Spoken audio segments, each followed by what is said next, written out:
डोमिनार में engine oil leakage का issue, शिम्स का इशू, गैस किट फट गई, टायर इस टाइम पे ख़त्म हो चुके हैं, चेन स्प्रॉकेट चेंज करवाने वाली होगी हुई है, कूलेंट को लेके इशू आ रहा है, वाइब्रेशन को लेके इशू आ रहा है। क्या इतने सारे इश्यूज़ के साथ हमें लेह लद्दाख राइड डोमिनार 400 पे करनी चाहिए? हर हर महादेव।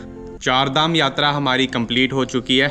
बीच में काफ़ी परेशानियां हमको आई। वैसे राइड को लेके कोई भी परेशानी नहीं आई, हेल्थ को लेके कोई भी परेशानी नहीं आई, बट हमारा जो ब्लॉगिंग सेटअप था, जो हमारा गोप्रो था, वो जब केदारनाथ में चोरी हो गया तो we were quite confused and sad, multiple ऐसे थॉट से कि अब करना क्या है, but somehow we took a decision. हमने यही सोचा कि ठीक है, ब्लॉगिंग अपनी जगह रही, बट एटलीस्ट हमारे जो 4 धाम है, उत्तराखंड के 4 धाम, वो तो कंप्लीट करें।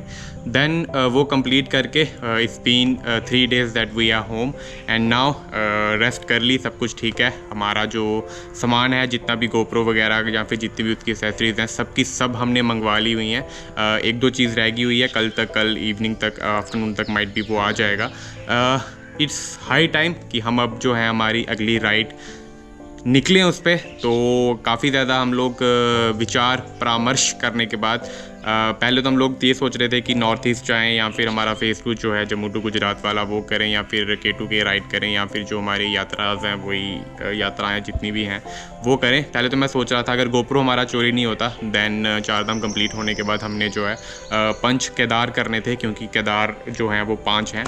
जिनको पता है अच्छी बात है, जिनको नहीं पता उनको मैं बता रहा हूँ कि 5 केदार हैं। तो हमारे वो सब प्लान्स थे। तो अगर गोप्रो चोरी नहीं होता तो हम जो हैं पूरा समर, ये टिल सितंबर अक्टूबर तक हम जो है उत्तराखंड में ही रहते। बट आई गेस कुछ ना कुछ दिक्कतें होती हैं, तो कुछ रीज़न होता है उनके पीछे। जो लोग भी इंस्टाग्राम पे फॉलो करते हैं तो उनको कुछ अपडेट्स मिलती रहती होंगी, जैसे कि साइकिल वाला जो प्लान है हमारा, या फिर हमारा जो जम्मू एंड कश्मीर एक्सप्लोरिंग वाला है। क्योंकि मैंने ये सोचा हुआ है कि आने वाले टाइम पे क्या करना है क्या नहीं करना है। अब ये सब चीज़ें करनी थी उत्तराखंड कंप्लीट करने के बाद, बट समहाउ चलो जो भी है।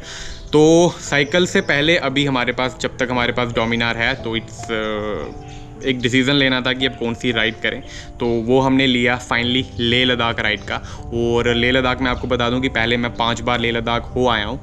3 बार जो है वो 2 व्हीलर पे बाइक पे गया हूँ, और 2 बार जो है वो 4 व्हीलर पे गया हूँ, 1 बार इस पे XUV पे गए हुए हैं। बट डोमिनार में समहाउ वो प्लान कभी बन ही नहीं पाया। तो इसके जाने से पहले, डोमिनार के जाने से पहले हमने सोचा कि एक मेमोरेबल राइड की जाए, तो वो लेह लद्दाख से ज़्यादा मुझे लगता नहीं है कोई और होगी। तो will be in high passes आने वाले टाइम पे, आने वाले महीनों में। मॉनसून पूरा हम लोग वहीं पे बिताएंगे। अप्रॉक्सीमेट 1 to 2 मंथ्स जो है हमारा जाने वाला है। ऐसा नहीं है कि बस जाना है एंड खरदुंगला कर लिया, नुब्रा कर लिया, या फिर पैंगोंग करके देन बैक, ऐसा नहीं है। Will do the whole Leh and Ladakh, वो आने वाले टाइम पे आपको दिखा देंगे।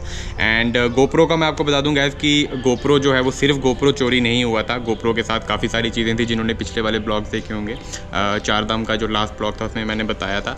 तो वो सेटअप का जो सामान है, अलग अलग काफ़ी सारी चीज़ें रहती हैं, तो वो सब हमने मंगवाई हैं। ऑलमोस्ट आ गई हुई हैं। बस एक जो नाइट पे ब्लॉगिंग का हमको इशू आता था, तो एक लाइट रहती है, लाइट मोड, वो भी हमने मंगवाया हुआ है। कुछ बंजी कॉर्ड्स वगैरह हैं, एंड डोमिनार का थोड़ा बहुत छोटा मोटा हम लोग जो सामान है वो लेके जा रहे हैं। तो बाइक में भी, डोमिनार में भी कुछ हल्की फुल्की प्रॉब्लम्स हैं, वो मैं आपको भी बताता हूँ। जो हमारी राइड रही है इस बार, वो 3000 किलोमीटर के आसपास रही हुई है। एंड डोमिनार ने कोई भी प्रॉब्लम हर बार की तरह नहीं दी। बस इकलौती इशू आया था, वो इस ब्रेक ऑयल की जो डब्बा है ये इसका आया था। तो हमने इसका, आप देख सकते हैं, एक परमानेंट वाला सॉल्यूशन कर लिया हुआ है। अभी ये कहीं नहीं जाएगा। ब्रेक वैसे तब भी काम नहीं करती थी, अब भी काम नहीं करेगी। तो कुछ प्रॉब्लम्स जो हैं वो ये हैं, एक तो इसके जो टायर्स हैं, चाहे वो फ्रंट वाला हो चाहे रियर वाला हो, ये ऑलमोस्ट ख़त्म हो चुके हैं। बस हार्डली 2 से 3000 किलोमीटर ही चलेंगे, उससे ज़्यादा नहीं चल पाएंगे। सो टायर्स नीड्स टू चेंज। और आप ये देख सकते हैं हमारी हेडलाइट पे जो है ना, ये पता नहीं माइट भी गोप्रो में आ रहा होगा कि नहीं, बट स्क्रैचेस आ गए यहाँ पे। अब ये कैसे आए हैं पता नहीं, माइट भी हाई स्पीड पे कुछ लगता है, बट ये अजीब से स्क्रैच है, जैसे कोई ऐसे रगड़ लगती है ना, वैसे वाले आ गए हुए हैं। तो साथ ही में हमारे जो इसके ब्रेक पैड्स हैं वो भी ख़त्म हो चुके हैं। रियर वाले तो अभी ठीक है, मतलब बिल्कुल नए जैसे हैं, वो आपको पता ही है, क्योंकि ब्रेक यूज़ ही नहीं होती है। फ्रंट वाले हमने मंगवाए हुए हैं, अभी आए नहीं हैं, कल परसों तक माइट भी आ जाएंगे। एक इशू और आ रहा है, डोमिनार का जो गैस्किट है, जो इंजन का ऊपर वाला पार्ट रहता है उसमें गैस्किट रहती है, नीचे वाली नहीं ऊपर वाली, उसका लीकेज का इशू आया हुआ है, वो फट गया हुआ है बीच में। तो हमने बीच में थोड़ा सा एक टेम्परेरी वाला एरालाइट एंड जो एमसील है वो वाला किया था खुद ही से जुगाड़। दो रहते हैं, एक यहाँ पे इस वाली तरफ पड़ता है, एक ऊपर वाली तरफ पड़ता है। तो जो ऊपर वाला है वो लीकेज कर रहा है, तो वो हमने मंगवा लिया हुआ है। तो वो सर्विस सेंटर से अभी जस्ट अभी कॉल आई है कि आ जाइए डलवा लेते हैं। तो टाइम लग जाएगा उसमें 3 से 4 घंटे डलवाने में।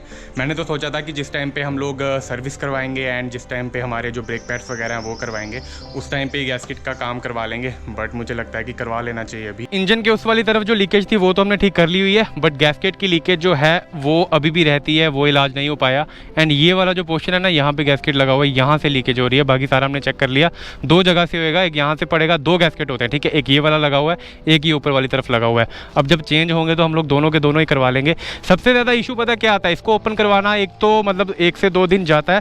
सेकंड चीज़, जब शिम्स की सेटिंग करनी होती है ना, उसमें बहुत ज़्यादा प्रॉब्लम आती है। भैया यूपी निकलना है ना आपने? नहीं, मैं यहाँ से पोंता साहिब पे जाऊँगा,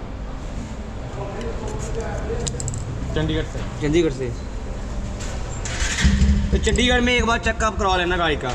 ये हाँ, मैं सोच रहा हूँ कब पहुँचता हूँ, दिन या शाम वो पता नहीं, हाँ करवाऊँगा। तो अगर उनके पास सामान होगा, एक दिन का अगर डिले करेंगे तो बंदा रुक जाता है एक दिन। कोई बात नहीं सर, जो इसकी शिम की सेटिंग है ना, हाँ जी, उसमें बहुत टाइम लगता है यार, बहुत टाइम।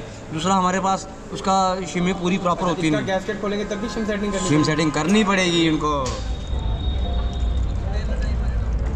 देखो पानी पेट्रोल इसके अंदर जा रहा है, दिख रहा है आपको? तो इंजन में क्या? हाँ नहीं इतना तो लॉक आवाज़ भी करता था ना, टिक टिक टिक टिक। सर देखो बजाज की बाइक्स में एक सबसे बड़ी परेशानी चैन सेट का आता है सर, वो आता है क्यों, ये कोई नहीं पूछता क्यों, क्योंकि ये इनकी लंबाई और जो इनकी जो पिकअप है ना, जो 10 स्प्रॉकेट है, ये कितने बड़े दिए हैं। आप किसी भी गाड़ी में देख लो, सबसे बड़े बजाज में ही आते हैं। इस वजह से 5 घंटे मुशक्क़त करने के बाद फाइनली अब जाके हमारा जो लीकेज है ऑयल का वो बंद हुआ है। भाई मैंने जो 4-5 बजे हो गए। नहीं, आपने जो टाइम दिया था मैं एग्जैक्ट टाइम पे आया हूँ। हो गया इसका काम पूरा? हो गया सर। देख लिया आपने? वो बढ़िया। और बस अंदर लेके उसके पार्ट्स हैं वो लगा के और स्टार्ट करनी है गाड़ी। ये वाली लीकेज हो रही है? ये वाली तो कोई इशू नहीं है, ये रहेगी, छोटी मोटी होती रहेगी, कोई इशू नहीं है। साफ तो कर दोगे ये भी ना? हाँ, वॉशिंग करवा के दूंगा गाड़ी आपको अभी। वॉशिंग करवा के निकलते हैं यहाँ से और मिलते हैं आपको कल के ब्लॉग में। ख्याल रखिए, स्वस्थ रहिए। हर हर महादेव।